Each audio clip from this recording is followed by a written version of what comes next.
कहानी एक ऐसे संत की है जो गांव के पास जंगल में निवास करते थे। वे रोज पास के गांव में भिक्षा मांगने जाया करते थे और उसी से अपना जीवन यापन करते थे। उन संत के पास केवल एक ही कपड़ा था। भिक्षा मांगकर वापस आने के बाद वे उस कपड़े को उतारकर विश्राम किया करते थे। एक दिन जब वे सुबह उठे तो देखा कि उनके कपड़े चूहों ने कुतर दिए हैं। अब उनके पास दूसरा कोई कपड़ा नहीं था जिसे पहनकर वे भिक्षा मांगने जा सके। मजबूरी में वे वही फटा हुआ कपड़ा पहनकर गांव की ओर चल पड़े। गांव वालों ने जब उनके फटे हुए कपड़े देखे तो उनसे रहा नहीं गया। उन्होंने पूछा, महाराज आपके कपड़े कैसे फट गए? संत ने शांत स्वर में बताया, मेरे आश्रम में बहुत सारे चूहे हैं। रात में सोते समय उन्होंने मेरे कपड़े को उतार दिए। ये सुनकर गांव वाले दुखी हो गए। उन्होंने संत से कहा, महाराज आप अपने आश्रम में एक बिल्ली पाल लीजिए। बिल्ली रहने से चूहे भाग जाएंगे और आपके कपड़े भी सुरक्षित रहेंगे। संत को गांव वालों की ये सलाह अच्छी लगी और उन्होंने बिल्ली पालने का निश्चय कर लिया। कुछ ही दिनों में वे एक बिल्ली अपने आश्रम में ले आए, लेकिन अब एक नई समस्या खड़ी हो गई। वह बिल्ली केवल दूध पीती थी। संत ने सोचा कि बिल्ली के लिए दूध कहाँ से लाया जाए। उन्होंने सोचा कि गांव वालों से ही दूध मांग लिया जाएगा। अब वे रोज भिक्षा के साथ साथ बिल्ली के लिए दूध भी गांव वालों से मांग कर लाने लगे। कुछ दिन तक ये चलता रहा, लेकिन एक दिन गांव वालों ने विनम्रता से मना कर दिया।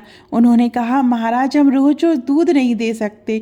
फिर उन्होंने एक और सुझाव दिया, महाराज आप एक गाय पाल लीजिए। इससे आपकी बिल्ली के लिए दूध की व्यवस्था और आपके आश्रम में ही हो जाएगी। संत को ये सुझाव भी अच्छा लगा और अगले ही दिन वे एक गाय अपने आश्रम में ले आए। लेकिन जहाँ संत निवास करते थे वहाँ आसपास अधिक पेड़ पौधे और घास नहीं थे, इसलिए गाय के लिए भोजन की व्यवस्था करना कठिन हो गया।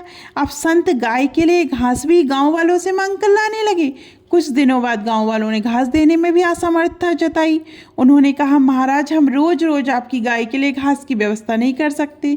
फिर गांव वालों ने एक और सुझाव दिया, हमारे गांव में एक विधवा महिला रहती है, क्यों ना आप उसे गाय की देखभाल के लिए रख लें। वह बहुत मेहनती हैं और आपकी गाय की अच्छी तरह सेवा कर देगी। संत को ये सुझाव भी उचित लगा। वे उस स्त्री को अपने आश्रम में ले आए। वह स्त्री देखने में बहुत सुंदर थी। साथ साथ काम करते करते संत को वह पसंद आने लगी। कुछ समय बाद दोनों का विवाह हो गया और देखते ही देखते उनके घर एक बच्चा भी हो गया। इस प्रकार संत का एक छोटा सा परिवार बस गया। अब संत को अपने परिवार का पालन पोषण करना था, लेकिन उनके पास आय का साधन केवल गांव वालों से भिक्षा मांगना ही था। इतनी आय में परिवार का खर्च चलाना कठिन हो गया और वे धीरे धीरे बहुत चिंता में रहने लगे।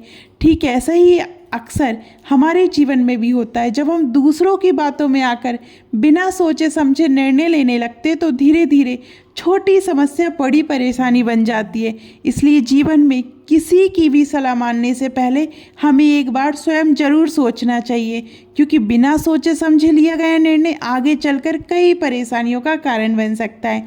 तो आपको ये कहानी कैसी लगी कमेंट में ज़रूर बताइएगा। धन्यवाद।